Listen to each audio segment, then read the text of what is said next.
ఇక్కడ ఏలియా గారి కోసం విన్నాం కూడా కదండి. ఏలియా ఎలాంటి వాడో, ఏలియా అతని వ్యక్తిత్వం ఎలాంటిదో, దేవునితో తను చేసిన సహవాసం ఎలాంటిదో మనం వింటూ ముందుకు వచ్చి ఉన్నాము. అయితే ఏలియాకు శిష్యుడిగా ఏర్పరచబడిన వాడు ఎలీషాను కూడా ఇక్కడ మనం చూస్తూ ఉన్నాం. ఎవరు చెప్పండి? ఏలియా శిష్యుడు ఎవరు? ఎలీషా. ఎలీషా కూడా శిష్యుడు ఉన్నారు. ఎవరు చెప్పండి? గెహాజీ. ఏమండి? కన్ఫ్యూజ్గా ఉంటుంది కొద్దిగా. ఎలీషా, ఏలియా, గెహాజీ.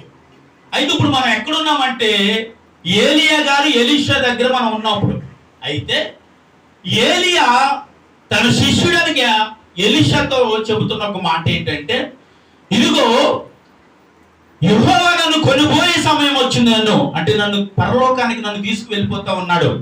అంటే తాను దేవుడి కొరకు చేయాల్సిన ప్రతి పనిని దేవుడి కొరకు తయారు చేయబడి చాలా అద్భుతమైన సేవ పరిచయం చేసిన ఒక అగ్ని వంటి ప్రవక్త ఏలియా. హల్లెలూయా. ఒక అగ్ని వంటి ప్రవక్త, అద్భుతమైన పరిచయం చేయగలిగిన వాడు, దేవుడి కొరకు రోషంగా బ్రతికిన వాడు, దేవుడి కొరకు ఒక్కడే నిలబడిన వాడు ఏలియా. అయితే ఏలియా ఎవరితో ఇప్పుడు మాట్లాడుతాడంటే తన శిష్యుడని ఎలీషాతో మాట్లాడుతున్నాడు. ఎవరితో అండి? అంటే శిష్యుడని ఎలీషాతో మాట్లాడుతూ అంటున్నాడు, నేను పరలోకానికి వెళ్ళిపోతున్నాను కాబట్టి నన్ను దేవుడు బెతేలుకు రమ్మన్నాడు, కాబట్టి నువ్వు ఇక్కడే ఉండిపో, నేను వెళ్ళిపోతున్నాను అన్నాడు. తాను శిష్యుడైన వాడు ఎలీషా గారు మాట్లాడుతున్న మాట ఏంటంటే, ఇదిగో యెహోవా జీవముతోడు నీ జీవముతోడు, నేను విడిచిపెట్టను, నీతోటి నేను వస్తాను అన్నాడు. హల్లెలూయా. ఏమన్నాడు చెప్పండి? నిన్ను నేను విడిచిపెట్టను, నీతోనే నేను వస్తాను అన్నాడు. ఎందుకు ఈ మాట అన్నాడు? ఎందుకు ఈ మాట అంటున్నాడు ఎలీషా గారు? యేసుక్రీస్తు అంటే యెహోవా దేవుడు ఎవరితో మాట్లాడంటే ఏలియాతో మాట్లాడాడు. ఏలియాతో మాట్లాడిన మాట శిష్యుడితో అంటున్నాడు. శిష్యుడేమో నిన్ను విడిచిపెట్టినా నిన్ను నేను వెంబడిస్తాను. ఎప్పుడు వరకు వెంబడిస్తాడండి? ఏలి ఆరోహణం అయ్యే వరకు నీతోనే ఉంటానన్న మాట. ఏమండి చూడండి, ఇంకొక అదే మాట మళ్ళీ 3వ వచనం చదవండి. బేతేలులో ఉన్న ప్రవక్త శిష్యులు ఎలీషా యొద్దకు వచ్చి, నేడు యెహోవా నీ యొద్ద నుండి నీ గురువును పరమునకు తీసుకుని పోవునని నీవు ఎరుగుదువా అని ఎలీషాను అడుగుగా అతడు హల్లెలూయా. ఇప్పుడు ఎవరు వీరు? ఎక్కడున్నారంటే వీరు బేతేలులో ఉన్న శిష్యులండి. వీరు అంటున్నారు, ఇదిగో ఎలీషా, మీ ఏలియాని దేవుడు పరలోకం తీసుకువెళ్ళిపోతాడన్న సంగతి మీకు తెలుసా అంటూ ఉంటే ఆ మాటకు జవాబు ఏమిస్తున్నాడో చూడండి. 4వ వచనం. పిమ్మట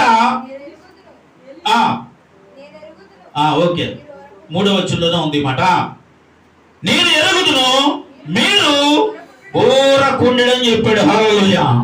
ఏమండి ఇప్పుడు వారితో అంటున్న మాట ఏంటంటే, ఇదిగో పరలోకం వెళ్ళిపోతున్నాడని నా గురువు నాకు తెలుసు, మీరు ఊరకొనని అన్నాడు. అన్న తర్వాత మళ్ళీ ఏలియా అంటా ఉన్నాడు, బెతేలులోకి వచ్చిన తర్వాత బెతేలులో కాదు మళ్ళీ ఎక్కడికి రమ్మన్నాడు. ఇప్పుడు చూడండి, పిమ్మట ఏలియా ఎలీషాతో ఇట్లా నేను చూడండి 4వ వచనం. యెహోవా నన్ను యెరికోకు పొమ్మని సెలవిచ్చి ఉన్నాడు, కనుక నీవు దయచేసి ఇక్కడనే ఉండమని ఎలీషాతో ఎవరన్నారు? ఏలియా అంటున్నాడు. ఎక్కడికి రమ్మన్నారంటే మళ్ళీ దేవుడు, ఇదిగో ఎలీషా, ఈ బెతేలు నుండి దేవుడు నన్ను యెరికోకు రమ్మన్నాడు, యెరికో నుండి నేను దేవుడి రాజ్యానికి వెళ్ళిపోతా ఉన్నాను, కాబట్టి నువ్వు ఇక్కడే ఉండు. మళ్ళీ ఆయన అంటున్న మాట మళ్ళీ చూడాలి. చదవండి. అతను అంటున్న మాట, యెహోవా జీవముతోడు నీ జీవముతోడు నిన్ను విడువనని, కనుక వారిద్దరూ యెరికోకు ప్రయాణము చేసేది. హల్లెలూయా. ఇప్పుడు బేతేలు నుండి ఎక్కడికి బయలుదేరారు వీరు? యెరికోకి బయలుదేరారు. ఇక్కడ కూడా అంటున్న మాట ఏంటంటే, యెహోవా జీవముతోడు నీ జీవముతోడు నిన్ను మాత్రం నేను చెప్పాలి. విడువనయ్యా, నీతోనే నేను వస్తాను అన్నాడు. మళ్ళీ వారిద్దరూ అక్కడ నుండి ప్రయాణమై ఎరుకో పట్టణానికి ప్రయాణం అయ్యారు. మళ్ళీ ఎరుకో పట్టణానికి ప్రయాణం అయిన తర్వాత మళ్ళీ ఏమంటున్నాడు చూడండి. మళ్ళీ అక్కడ కూడా ఉన్నారా, ఎలీషా యొద్దకు వచ్చి నేడు యెహోవా నీ యొద్ద నుండి నీ గురువును పరమునకు తీసుకుని పోవునని నీవు ఎరుగుతావా అని ఎలీషాను అడగగా అతడు ఇలాగ చెప్పును, నేను ఎరుగుదును, మీరు ఊరుకొనడి. హల్లెలూయా. ఇప్పటికి 2 సార్లు మాట్లాడుతూ విధానాన్ని మనం వింటా ఉన్నాము. 2 సార్లు అంటూ ఉన్నారు. ఇక్కడ ఉన్న శిష్యులు కూడా అదే మాట పలుకుతున్నారు. ఇదిగో మీ గురువు పరలోకానికి వెళ్ళిపోతా ఉన్నాడు, నీకు విషయం తెలుసా అంటే నాకు విషయం తెలుసు, ఊరుకోవయ్యా అని ఎందుకంటా ఉన్నాడంటే ఈ మాటను అసలు తను దాన్ని ఏమంటాం దిగమింగుకోలేకపోతా ఉన్నాడు. ఇదిగో నా గురువు నా యొద్ద నుంచి నాకు దూరం అయిపోతా ఉన్నాడు అనే విషయాన్ని ఎరిగి దానిని దిగమింగుకోలేకపోతూ తన బాధతో అంటూ ఉన్నాడు, ఆ విషయాన్ని మరీ నాకు గుర్తు చేయొద్దు అని తను బాధపడే విధానాన్ని ఆ మాటల్లో మనకి కనిపిస్తా ఉంటుంది. అక్కడ నుండి మళ్ళీ వారు ప్రయాణం అయ్యారు. ఇప్పుడు చూడాలి 6వ వచనం.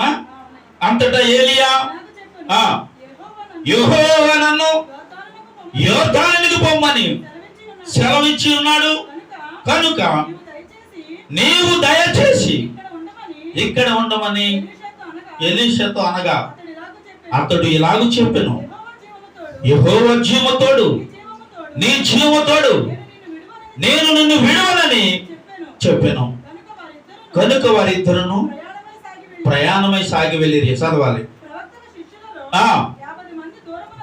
50 మంది దూరమును నిలిచి చూచుచూ ఉండగా వారిద్దరు యోర్దాను నది దగ్గర నిలిచి అంతటా ఏలీయా తన దుప్పట తీసుకుని ఇటమా మనతో పెట్టి నీటి మీద కొట్టగా అది యువతలకు అవతలకు వీడిపోయిన కనుక వారిద్దరు పొడి నేల మీద దాటిపోయినని ఏలియా ఎలీషాను చూసి జాగ్రత్తగా వినాలి మాట, నేను నీ యొద్ద నుండి తీయబడక మునుపు నీ కొరకు నేనేమి చేయగలను దానిని అడుగమని చెప్పగా ఎలీషా ఇలాగ చెప్పను, నీకు కలిగిన ఆత్మలో 2 పాలు నా మీదకి వచ్చినట్లు దయచేయమనెను. హల్లెలూయా, హల్లెలూయా. ఇప్పుడు అక్కడ 50 మంది శిష్యులు ఉన్నారు. వారందరూ ఎక్కడున్నారు? వారందరూ దూరముగా నిలిచి ఉన్నారు. కానీ ఏలియాకి సమీపంగా ఉన్నవాడు మాత్రం ఎలీషా. అయితే యోర్దాను దగ్గరికి వచ్చిన తర్వాత ఆ యోర్దాను నది దగ్గర నుంచి ఏం చేశాడంటే తన భుజం మీద ఉన్న ఆ దుప్పటను తీసి ఆ యోర్దాను నది మీద కొట్టినప్పుడు యువతల నుండి అవతల వరకు ఏమొచ్చిందండి ఇక్కడ? ఈ సన్నివేశాన్ని కూడా మనం ఒకసారి విన్నట్టుగా ఉంటది. ఎర్ర సముద్రం 2 పాయలుగా చేసిన మోషేని చూస్తున్నట్లుగా ఇక్కడ ఏలియాని మనం చూడగలుగుతా ఉన్నాం. హల్లెలూయా. తన దుప్పటిలో ఎంత శక్తి ఉందో చూడండి. ఆ దుప్పటిని తీసి వెంటనే ఆ యోర్దాను మీద కొట్టినప్పుడు యోర్దాను యువతల నుండి అవతలకి ఏం చేసిందంట? 2 పాయలుగా వీడిపోయింది. 6 నేలగా మారిపోయింది. వీరిద్దరు నడిచి వెళ్ళిపోతా అంటా ఉన్నాడు, ఎలీషా నేను నీ యొద్ద నుండి వెళ్ళిపోయేటప్పటికి నువ్వు నా నుండి ఏం కోరుతా ఉన్నావు? హల్లెలూయా అంటున్నాడు. ప్రభువా నువ్వు వెళ్ళిపోయేటప్పుడు నీ ఆత్మలో 2 పాలు నా మీదకు దయచేయమని అడిగాడండి. హల్లెలూయా. చూడండి, ఏలియా చేసిన అద్భుతాలు గాని ఏలియా చేసిన ఆశ్చర్యమైన కార్యముల కంటే ఎలీషా ఇక్కడ నుండి చాలా అద్భుతాలు ఆశ్చర్యకార్యాలు ఎలీషా అనేకుల జీవితాల్లో జరిగించడానికి వాడబడినట్టు వాడు. దేవుడికి మహిమ కలుగును గాక. హల్లెలూయా. కానీ నేను ఒక విషయాన్ని మీరు జాగ్రత్తగా అర్థం చేసుకోవాల్సిన విషయం ఏంటంటే మొదటి వచనము నుండి మొదలు పెట్టి చూస్తే 6వ వచనం వరకు 7వ వచనం వరకు కూడా ఎలీషా ఏలియాను ఏమాత్రము విడిచిపెట్టలేదు. అంటున్నాడు, నువ్వు ఇక్కడనే ఆగిపో, నేను వెళ్ళిపోతా ఉన్నాను, నన్ను దేవుడు పిలుస్తా ఉన్నాడు అంటే, లేదయ్యా నువ్వు ఆరోహణం అయ్యే వరకు నువ్వు దేవుడి రాజ్యమునకు చేరే వరకు నేను నీతోనే ఉంటానని తన తీర్మానం చేసుకుని తనను విడిచిపెట్టకుండా వెంబడించినట్టు వాడిగా ఎలీషాను మనం చూస్తూ ఉన్నాం. ఎలీషా లోకంలో ఉన్నప్పుడు ఎలా ఉన్నాడు? ఎలీషా దేవుడు తెలుసుకుని తన జీవితంలోకి వచ్చిన మార్పు, ఒక విధానాన్ని మనం చూద్దాం. మొదటి రాజులు ఒకసారి తీయాలి. ఇప్పుడు మొదటి రాజులు పేజీ నెంబర్ 301.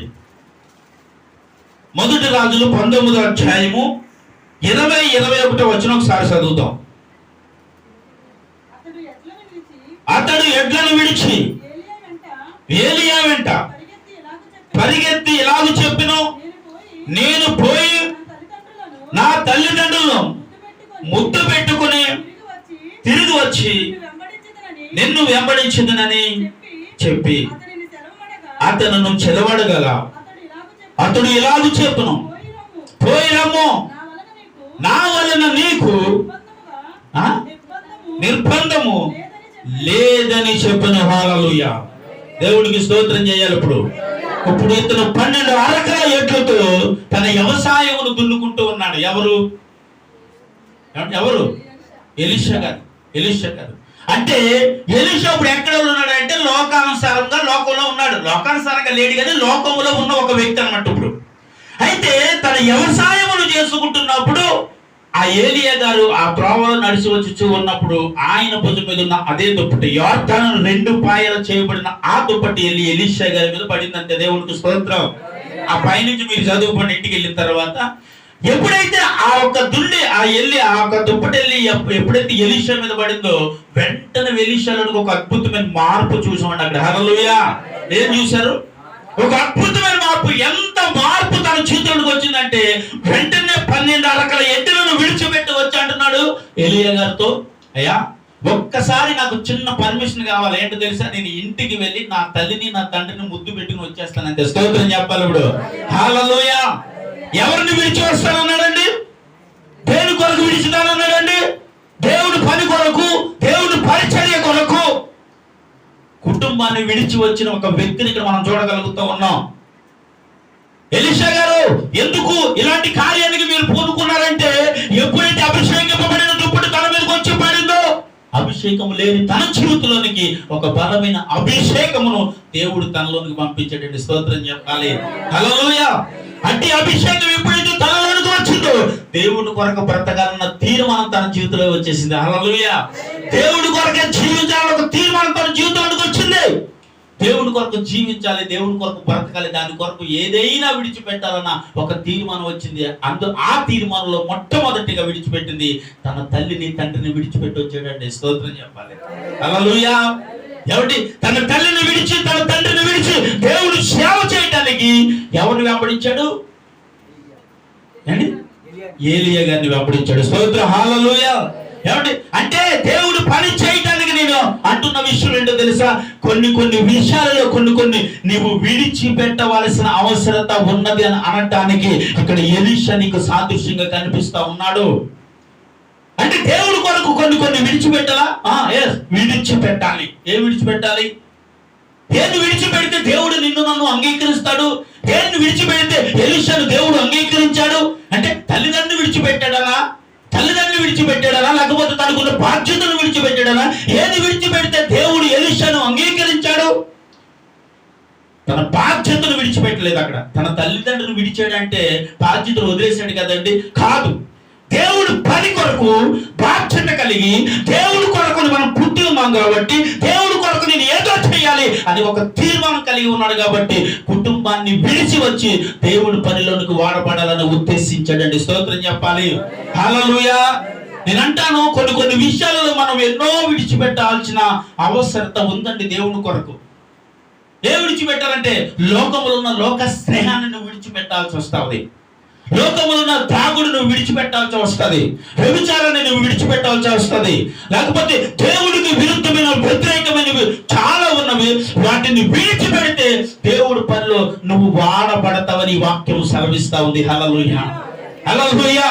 ఏమండి దేవుడి పని కొరకు దేవుడు పని చేయాలంటే నువ్వు కొన్ని విడిచిపెట్టకపోతే, కొన్ని విడిచిపెట్టకపోతే దేవుడి పనిలో మనలను వాడుకోలేమండి. దేవుడు కుటుంబం అంటే ఇక్కడ ఎలీషా తన కుటుంబాన్ని విడిచి వస్తే ఏలియా చేసిన అద్భుతముల కంటే రెండింతల అద్భుతాలు చేయగలిగాడు. దేవుడికి స్తోత్రం చెప్పాలి. హల్లెలూయా.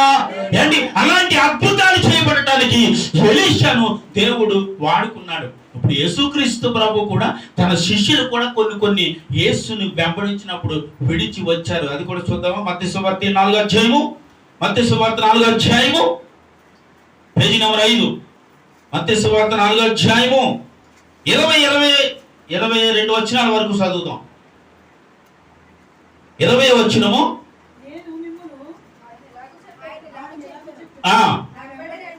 ఇటమ్మా నా వెంబడి రండి, నేను మిమ్మను ఏం బట్టు మనుషులు బట్టి జాలరులుగా చేతునని వారితో చెప్పెను. వారు వెంటనే తమ వలలు విడిచిపెట్టిరి. ఆయన అక్కడ నుండి వెళ్ళి జెబెదయి కుమారుడైన యాకోబును, ఇద్దరు సహోదరులైన యోహానును, వారి ఇద్దరి సహోదరులు తన తండ్రి అయిన జెబెదయి యొద్ద దోణిలో తాము వలలు బాగు చేసి చూసి వారిని కూడా పిలిచాడు. వెంటనే వారు తమ దోణులను తమ తండ్రిని విడిచిపెట్టి ఆయనను వెంబడించిన దేవుడికి స్తోత్రం చెప్పాలప్పుడు. హల్లెలూయా. ఏంటి ఎవరిని వెంబడించారు? ఎవరిని వెంబడించారు? ఎవరిని విడిచిపెట్టారు? ఇక్కడ తమ ఉద్యోగాలు విడిచిపెట్టారు, తమ కులవృత్తిని విడిచిపెట్టారు. వారు ఏం బాగు చేసుకుంటా ఉన్నారంటే యాకోబు గారు వీరందరూ కూడా వలలను బాగు చేసుకున్నారంటే అప్పుడే వేటకి వెళ్ళి వచ్చారండి. సమృద్ధి అనే వేట సంపాదించారు, వేటకి వెళ్ళి వచ్చారు. వేటకి వెళ్ళి వచ్చిన తర్వాత యేసుక్రీస్తు ప్రభువుల దగ్గరికి వచ్చి అన్నం అంట ఏంటంటే నన్ను ఏమన్నాడు? వెంబడించమని అన్నాడు అంటే. దేవుడికి స్తోత్రం. ఏమన్నాడండి? ఇప్పుడు యేసేని వెంబడించాలంటే ఏం చేయాలండి? యేసుక్రీస్తు ప్రభువుని వెంబడించాలంటే ఏం చేయాలండి? అంటే ఉద్యోగం వదిలి వచ్చేయాలండి, అంటే మనం ఆస్తులు వదిలే వచ్చేయాలండి. నేను అంటాను ఉద్యోగం వదిలేసి వచ్చేమను నేను చెప్పను, కానీ ఇక్కడ ఆస్తులు విడిచి వచ్చిన వారిని కూడా దేవుడు చూపించాడు. వారు వరలు విడిచిపెట్టారు, ఏమండి, వారి పడవలు విడిచిపెట్టారు, వారి తల్లిదండ్రులు విడిచిపెట్టారు. వారు అన్ని విడిచిపెట్టి దేని కొరకు వచ్చారు ఇప్పుడు వీరంటే యేసయ్య పని చేయాలని వచ్చారు. దేవుడికి స్తోత్రం చెప్పాలండి. హల్లెలూయా.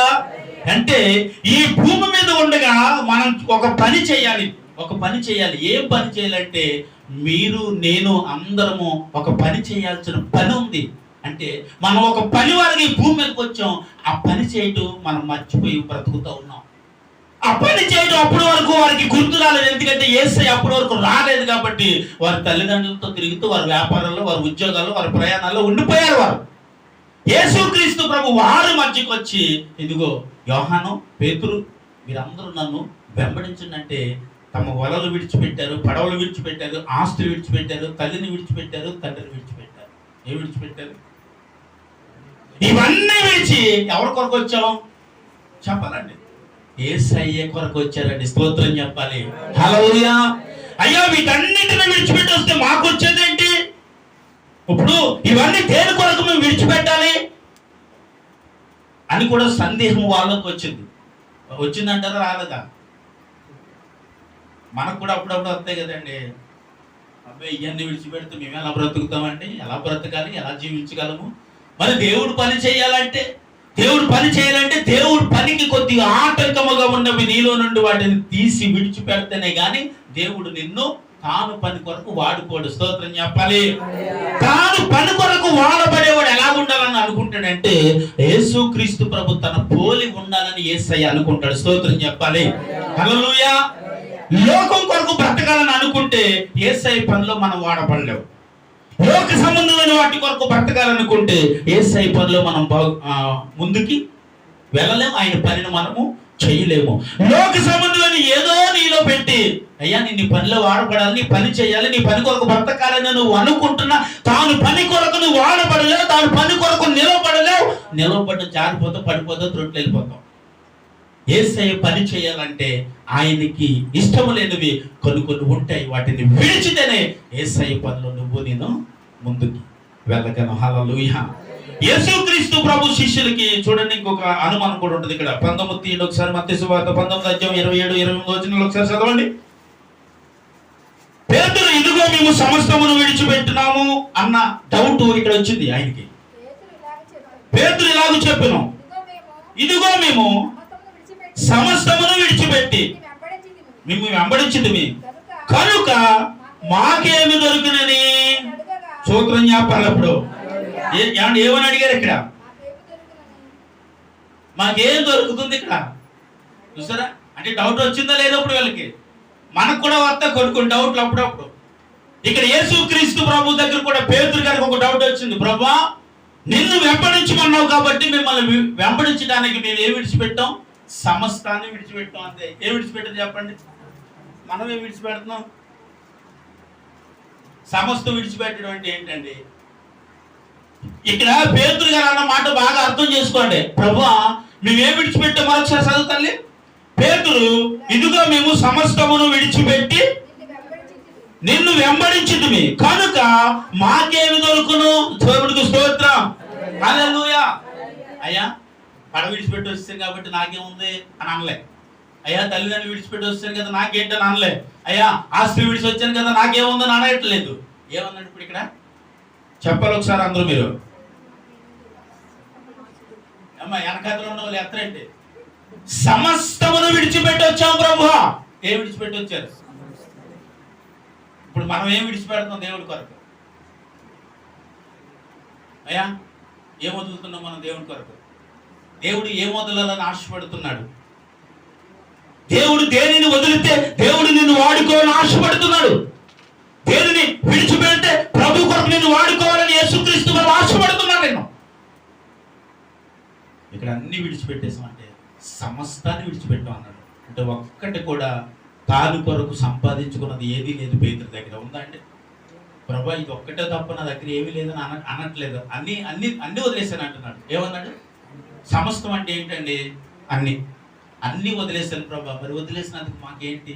కిందకి ఎత్తి యేసుక్రీస్తు ప్రభు అంటున్న మాట చాలా అద్భుతంగా ఉంటుంది. సింహాసనము మీద ఆసీనుడై ఉన్నప్పుడు నన్ను వెంబడించిన మీరును 12 సింహాసనం మీద ఆసీనులై ఇశ్రాయేలు 12 గోత్రముల వారికి తీర్పు తీర్చుదురు. చప్పట్లు కొట్టేసారు. నామాన్ని మహిమపరచాలండి. అబ్బా, స్తోత్రం చెప్పాలి. ఇప్పుడు సమస్తాన్ని విడిచిపెట్టిన పేతురు నువ్వు అడిగిన ప్రశ్నకు జవాబు ఏమని ఇచ్చాడు తెలుసా? ఇదిగో అన్ని నా కొరకు విడిచిపెట్టి వచ్చావు కాబట్టి నేను ఆశీర్వాద సింహాసనం మీద కూర్చున్నప్పుడు నా ఎదుట 12 సింహాసనములు ఉంటాయి. ఆ 12 సింహాసనముల మీద మీ 12 మంది శిష్యులుగా మీరు కూర్చుంటారు. కూర్చుని ఇశ్రాయేలు 12 గోత్రముల వారికి తీర్పు తీర్చుతారు. దేవుడికి స్తోత్రం చెప్పాలి.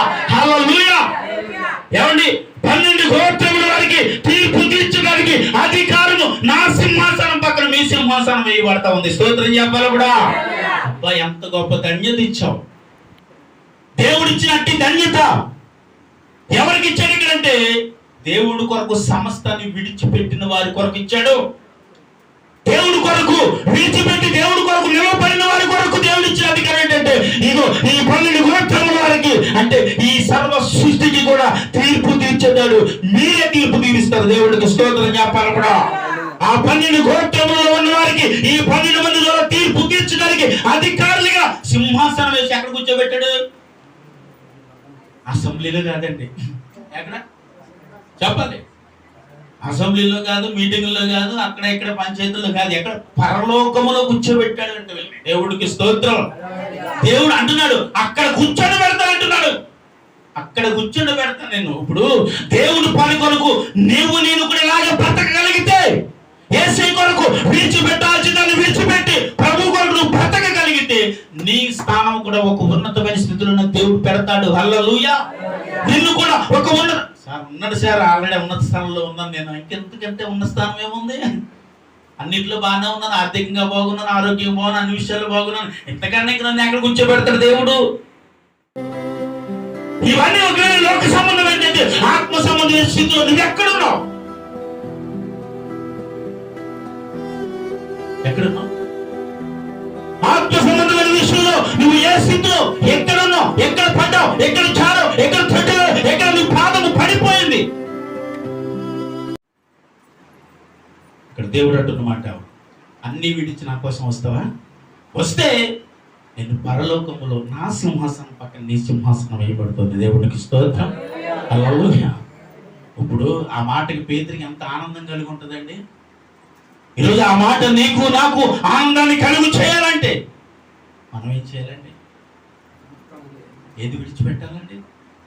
దేనిని వదిలేయవలసి వస్తుంది, దేన్ని విడిచిపెట్టాల్సి వస్తుంది. దేవుడు పని చేయడానికి, దేవుడు నీకు ఇచ్చిన బాధ్యతలను, భారాలను బట్టి కొన్ని విషయాలకి నేను దూరంగా బ్రతకగలిగితేనే ఇంటి స్థానం దేవుడు నీకు నాకు ఇస్తాడు. ఆమేన్. హల్లెలూయా. ఇప్పుడు తల్లిదండ్రులను విడిచిపెట్టడానికి వెనకాడకుండా వచ్చాడు, కానీ ఇక్కడ గురువును విడిచిపెట్టలేకపోతా ఉన్నాడు కదండి. హల్లెలూయా.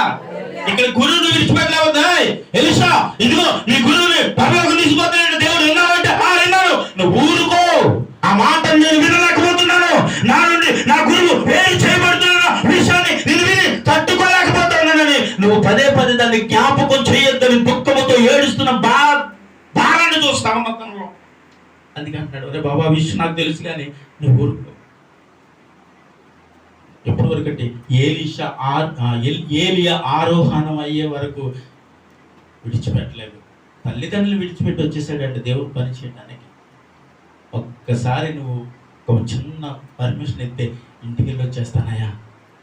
చూసారా, దీని నిమిత్తం నా నుండి నీకు ఏ ఆటంకం రాదు.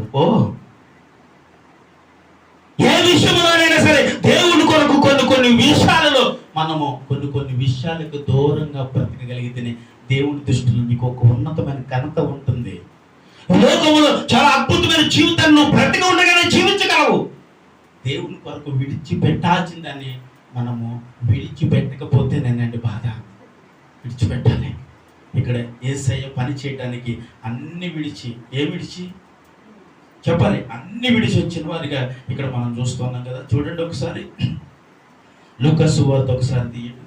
ఆయన అంటున్న మాట, ఈ మాటను వింటే నాకు చాలా బాధ అనిపించింది ఎన్నోసార్లు. లూకా సువార్త 9వ అధ్యాయము 62వ వచనం.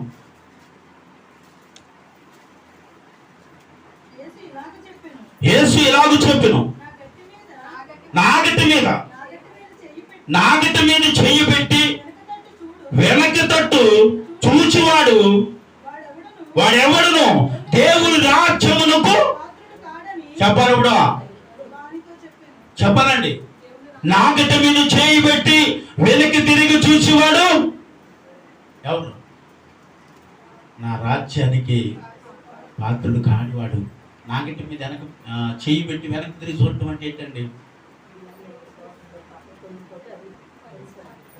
యేసుక్రీస్తు ప్రభు నీ జీవితంలోకి వచ్చారు. అంగీకరించాం, మార్పు చెందాం, మారు మనసు పొందాం, రక్షణ పొందాం, మళ్ళీ వెనక్కి తిరిగి చూస్తాం. ఎందుకు వచ్చాము అనవసరంగా దేవుళ్ళకి? అసలు ఎందుకు రక్షణ పొందాము? అసలు పొందకుండా ఉంటే బాగున్నాయి, తొందరపడ్డాం, కంగారు పడ్డాం అన్నవాడిని దేవుడు అంటున్నమాట, వెనక్కి తిరిగి చూసేవారు. ఎవరు వీరు?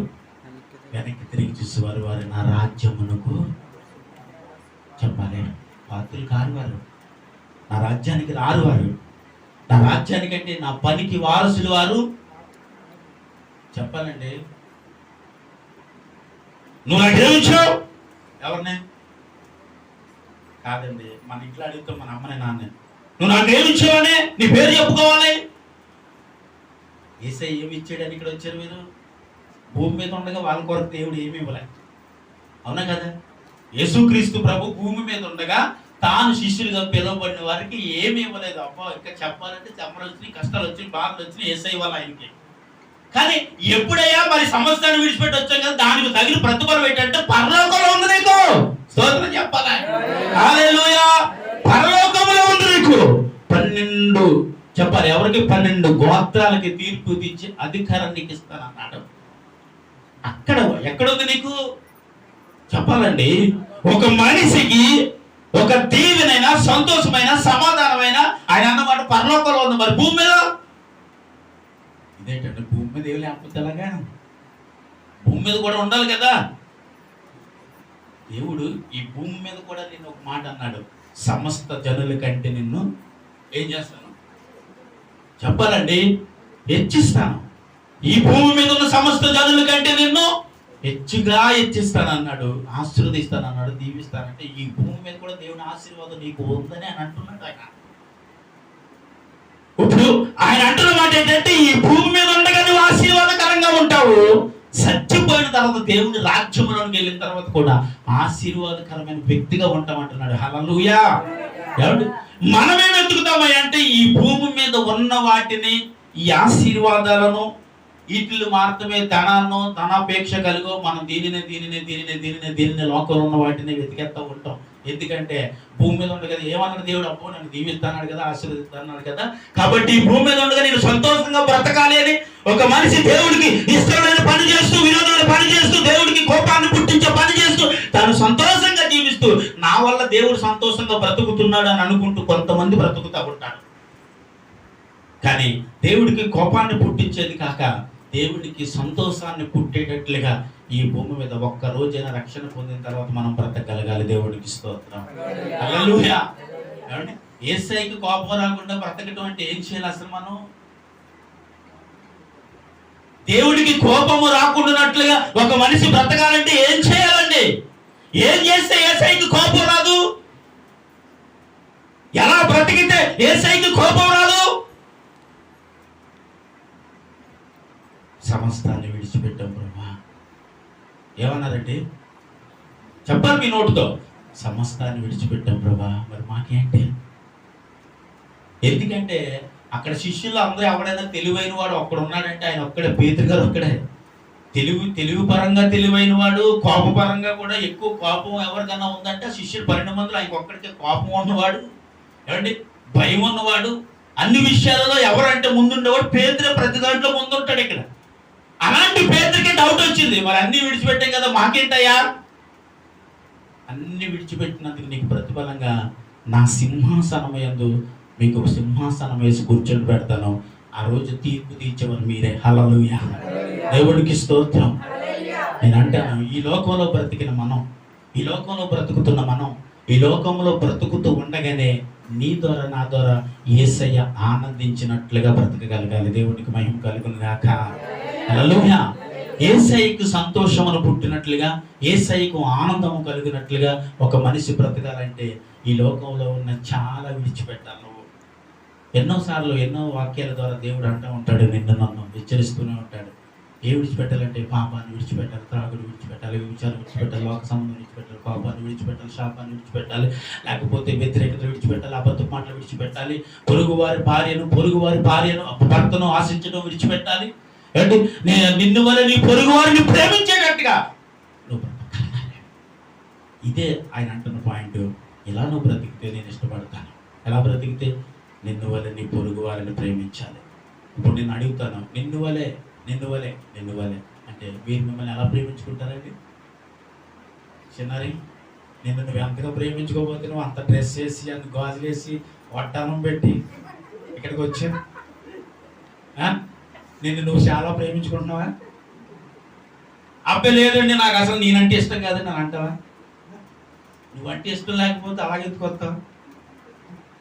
ఒక్కోసారి చూడండి, బట్టలు తిరగలేక ఏదో నలుగురు బట్టలు సిలుగురు బట్టలు అది మీరు నా బతికే బాగాలేదండి అంటావని అన్నమాట. అంటే దాని మీద తనకు సిరాకు కలిగినప్పుడే, వస్త్ర విషయంలో కావచ్చు, తిండి విషయంలో కావచ్చు, ప్రతి విషయంలో ఒక మనిషి సిరాకుగా బ్రతుకుతాడు.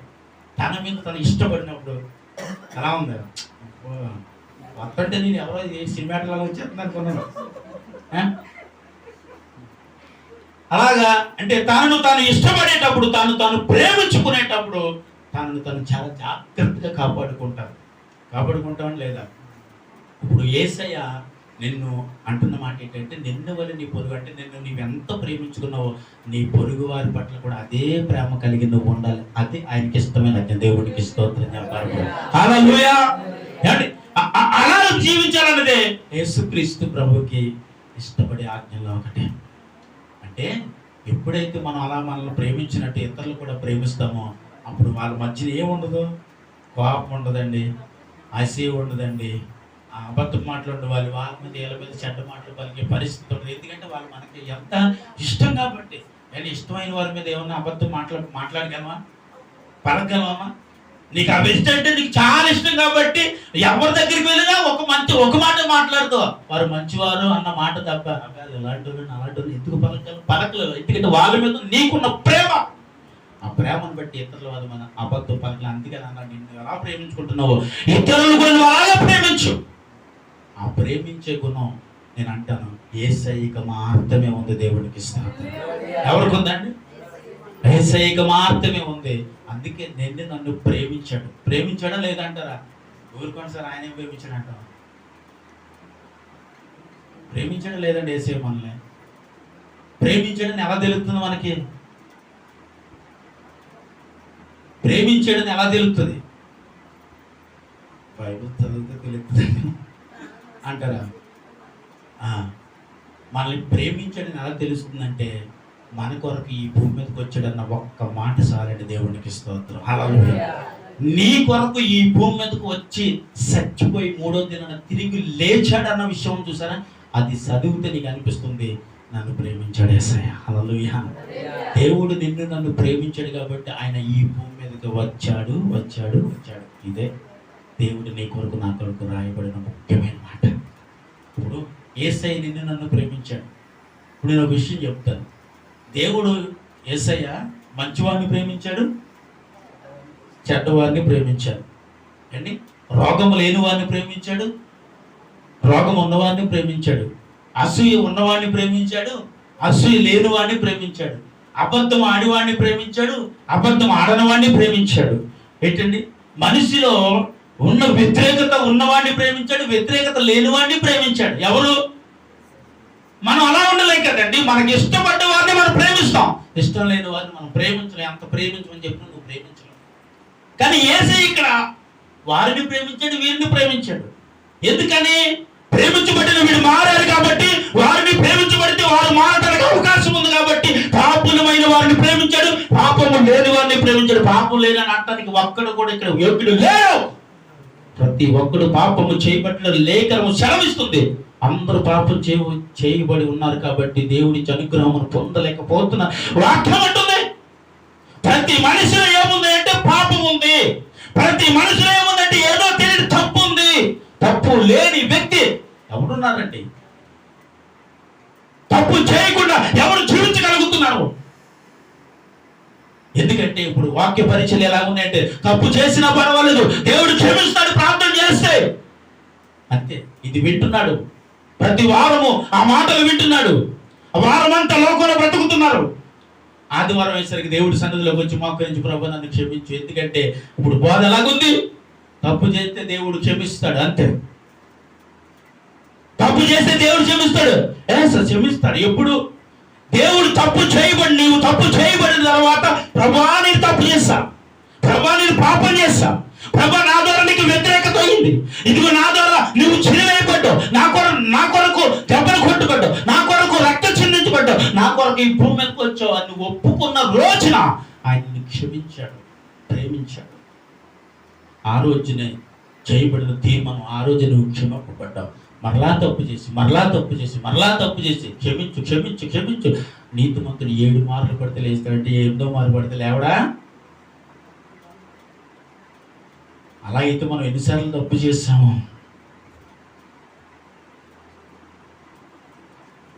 ప్రతి మనిషి అలా పడిపోకుండా ఉండాలంటే దేవుడు ప్రయాస. అందుకు బట్టి నన్ను ప్రేమించి ఇన్నిసార్లు పడిపోకుండా చచ్చిపోకుండా ఉండటానికి యేసయ్యకి ఈ భూమి మీదకి వచ్చాడు. స్తోత్రం చెప్పండి. లేకపోతే మనం అన్నది కదా కొన్ని కోట్ల సార్లు చచ్చిపోతాం. రోజుకి 100 సార్లు అని చచ్చిపోతామండి.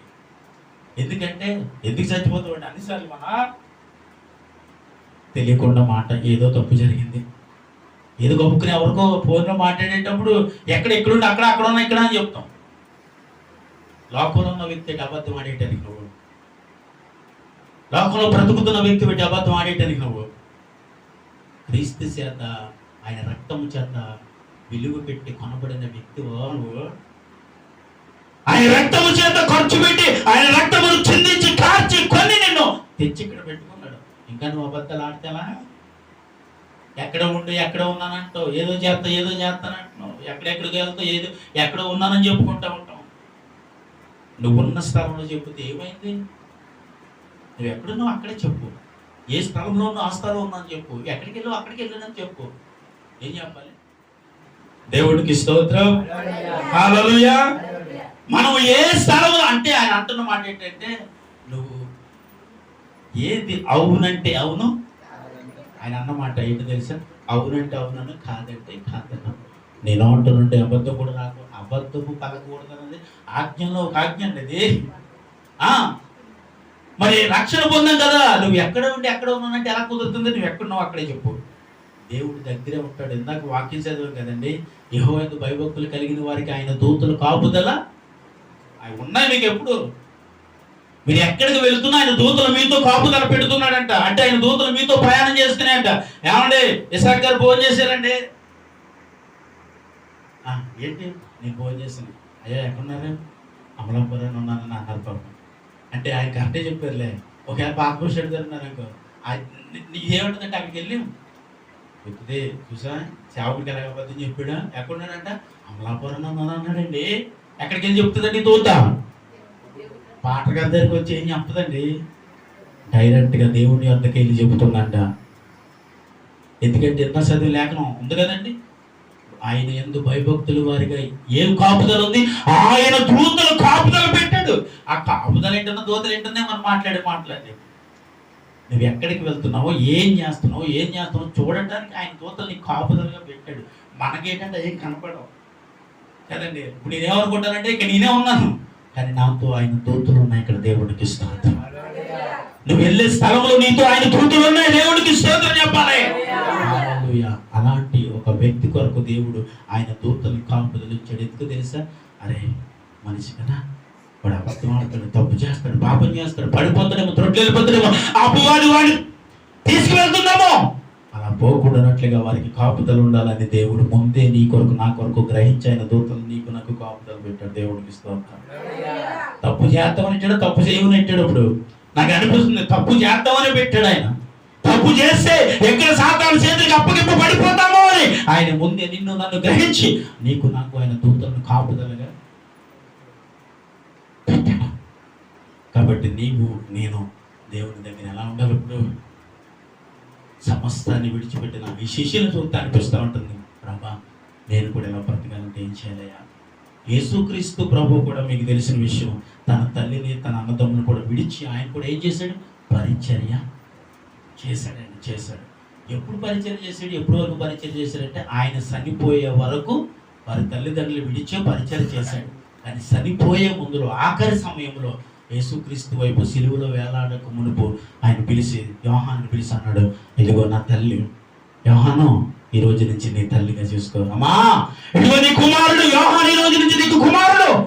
బాధ్యతను అప్పగించే వెళ్ళాడు, కానీ ఆ బాధ్యతను అప్పగించకుండా వెళ్ళిపోలేదు యేసుక్రీస్తు ప్రభు కూడా. నిన్ను నన్ను కూడా దేవుడు విడిచి రమ్మంటే విడిచి వాళ్ళు చనిపోయిన తర్వాత కూడా పోవద్దని చెప్పలేదు దేవుడు నీతో.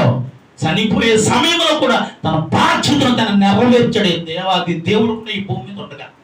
కాబట్టి నీ బాధ్యతను నెరవేర్చే విషయంలో దేవుడికి ఆటంకమైన వాటన్నిటికీ ఒక మనిషి దూరంగా బ్రతకాలి. ఎందుకు దూరంగా బ్రతకాలంటే, ఒకవేళ వాళ్ళ వల్ల ఏదైనా పరిచర్యకి ఆటంకం రాకుండా, ఇబ్బంది కలగకుండా ఉండటం కోసం వీళ్ళ పడే శ్రమను వారు చూసి ఆవేశపడకుండా ఉండడం కోరుకో.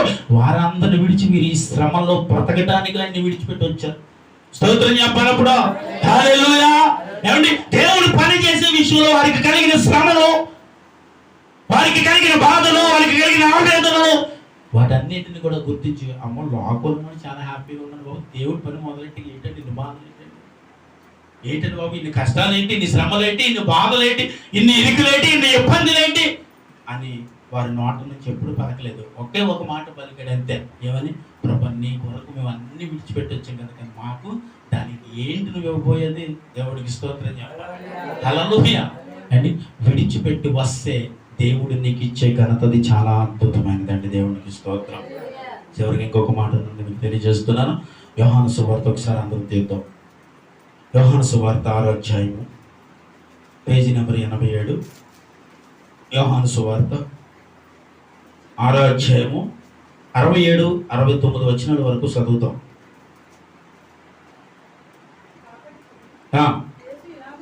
కాబట్టి యేసు ఇలాగ చెప్పెను, మీరు కూడా వెళ్ళిపోవాలనని ఉన్నారా అన్ని 12 మందిని అడుగుగా సీమోను పేతురు ఇలాగ చెప్పును, ప్రభువా ఎవని యొద్దకు వెళ్ళుదము, నీవే నిత్య జీవపు మాటలు గలవాడివి అని అన్నాడు. అంతే, చప్పటి కొట్టేసాడు. నా మహింపరచగలడు. హల్లెలూయా. అక్కడ ఉన్న శిష్యులందరితో మాట్లాడుతూ ఏమన్నాడంటే, నా రక్తమును త్రాగి నా శరీరాన్ని తిరివాడే నిత్య జీవానికి వారసుడు అని అంటే, చిచ్చి ఇదేంటంటే ఇతను వడ్లవాని కుమారుడు కదా, ఇతని శరీరం మనం పెట్టి ఇతని రక్తం మనం దానికి పెట్టని అభ్యంతరం వచ్చి వాళ్ళందరూ అక్కడి నుంచి లేచి వెళ్ళిపోయారు. అందరూ వెళ్ళిపోతే అక్కడ కూర్చున్న 12 మంది శిష్యులు మాత్రమే అక్కడ ఉన్నప్పుడు ఆయన అన్నాడు, మీరు కూడా వెళ్ళిపోవాలనుకుంటున్నారా? ఎందుకంటే సమస్తాన్ని విడిచి వచ్చిన వారు మీరు. ఏం విడిచి వచ్చారు? చదివాం కదండి, సమస్తాన్ని విడిచిపెట్టి వచ్చాం ప్రభా మాకు ఏంటి అని అడిగాడు కదా. అడిగిన తన జీవితంలో దేవుడు చెప్పే మాట ఏంటో తెలుసా? మీరు కూడా వెళ్ళిపోవాలనుకుంటే ఎక్కడికి వెళ్ళిపోతాం ప్రభా? ఎక్కడికి వెళ్ళిపోగలము మేము?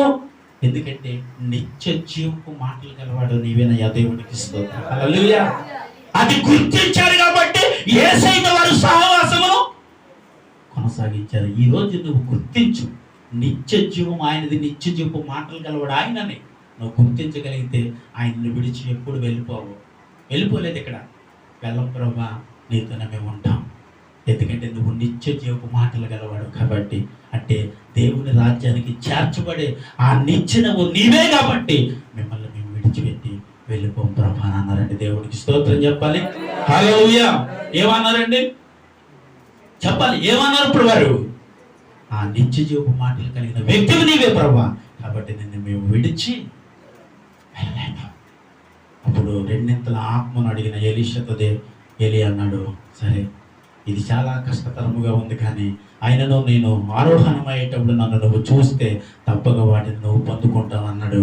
అప్పుడు అగ్ని రథములు యెహోవాతో ఈ భూమి మీదకి వచ్చి ఎలీషాను దేవుడు తీసుకుని వెళ్ళిపోయేటప్పుడు, అయ్యో అయ్యో ఇశ్రాయేలు రాజువు నీవే, గుర్రము రాజులవు నీవే అని ఏడుస్తూ కేకలు వేస్తూ ఉన్నప్పుడు ఆ దుప్పటి ఎగిరొచ్చి ఏలియా మీద పడి రెండింతల ఆత్మాభిషేకాన్ని తను పొందుకున్నాడని బైబిల్ చదివేస్తాను. దేవుడికి స్తోత్రం చెప్పాలి. హల్లెలూయా. అయ్యా నువ్వు దేనిని ఆశించి విడిచిపెట్టలేదంటే, దేవుడు పనిని ఆశించి దేవుడి కొరకు ఏదో చేయాలి, దేవుడి కొరకు బ్రతకాలి, దేవుడి కొరకు జీవించాలి అని తన ఒకే ఒక తీర్మానము అన్ని విడిచిపెట్టి వచ్చాడు. నేను చివరిగా అడుగుతున్న ఒక ప్రశ్న, దేవుని కొరకు ఈరోజు నువ్వు విడిచిపెట్టాలనుకుంటున్నావు? ఏం విడిచిపెట్టాను మనం? ఏది విడిచిపెడితే ఆయన నీతో ఉంటారు, నువ్వు ఆయనతో ఉంటావు? నేను ఏది విడిచిపెట్టలేనండి, నా వల్ల కాదండి అంటే, యేసయ్య రాజ్యానికి నేను వారసులము కాము అని చదివాం కదా లేఖనము. ఆయనకి రాజ్యమునకు వారసులు కానున్న వారు ఎవరు? అందులో ఎవరున్నారక్క? చదవండి ఆ లేఖనం ఒకసారి. నాగటి మీద చేయి పెట్టి వెనుక తట్టు చూసేవాడు ఎవడను దేవుని రాజ్యమునకు. అంతే, చాలండి. అయితే దేవుడు చెప్పే ఫైనల్ ఒక్కటే ఏంటో తెలుసా? ఆయన పనిలోనికి, ఆయన రాజ్యానికి నువ్వు వాడబడాలంటే, ఆయన నాగటి మీద చేయి పెట్టడం అంటే ఆయనను నువ్వు అంగీకరించడం, ఆయన మందిరంలో నువ్వు ఏకీపించడం, రక్షణ పొందడం, ప్రభు కొరకు నిలబడతాం, తీర్మానం చేసుకుంటాం. వీటిని ఒక్కసారి నీ జీవితంలో అంగీకరించిన తర్వాత మళ్ళీ వెనక్కి తిరిగి చూడకూడదు. చూస్తే నా రాజ్యానికి నువ్వు పాత్రుడు కావు, నా రాజ్యానికి నువ్వు పాత్రురాలు కావు. నా రాజ్యానికి పాత్రురాలుగా ఉండాలంటే వెనక్కి తిరిగి చూడకూడదు. ఏం చూడకూడదు? వెనక్కి తిరిగి చూడకూడదు. అంటే ఏం చేయాలి? ఇప్పుడు నీ గమ్యం ఏంటి? క్రీస్తును చూస్తూ ముందుకు వెళ్ళటమే నీ జీవిత గమ్యం. నువ్వు క్రీస్తును అంగీకరించబడిన తర్వాత ఆయనను చూస్తున్న ముందుకు వెళ్ళటం, ముందుకు కొనసాగింపబడటమే దేవుడు అంటున్నాడు. అలాంటి వారే నా రాజ్యానికి వారసులు. వెనక్కి తిరిగి చూసేవాళ్ళు కాదు, పడిపోయే వాళ్ళు కాదు, త్రొట్లు వెళ్ళిపోయేవారు కాదు, లోకంలో తిరిగి మళ్ళీ వచ్చేవాళ్ళు నా రాజ్యమునకు వారసులు కాదు. ఆయన రాజ్యానికి వారసులుగా ఉండాలంటే ఏం చేయాలండి? నాగటి మీద చేయి పెట్టి వెనక్కి తిరిగి చూడకుండా ఉండేవాడు. అండి ఆ దున్నుతున్నాడు, పొలాన్ని దున్నుతున్నాడు, వెనక్కి చూసి దున్నలేడు, ముందుకు చూస్తూ దున్నితేనే అక్కడ విత్తనాలు విత్తబడితేనే ఆ ఫలము ఫలిస్తుంది. కాబట్టి వెనక్కి తిరిగి చూడకుండా ఏం చేయాలంట? ముందుకి నీ జీవితాన్ని ప్రభువులో కొనసాగింపబడాలి. దేవునికి స్తోత్రం. హల్లెలూయా. ఆ రోజు ఆయన చేయబడిన తీర్మానం, అతను చేసుకున్న ఆ తీర్మానాన్ని బట్టి ఏం చేశాడంటే, ఘనమైనవి నీ కార్యములు నా ఎడల, స్థిరమైనవి నీ ఆలోచనలు నా యేసయ్యా. ఘనమైనవి నీ కార్యములు నా ఎడల, స్థిరమైనవి నీ ఆలోచనలు నా యేసయ్యా. కృపలను పొందుచు కృతజ్ఞత కలిగి స్తుతులర్పించెదను అన్ని వేళల.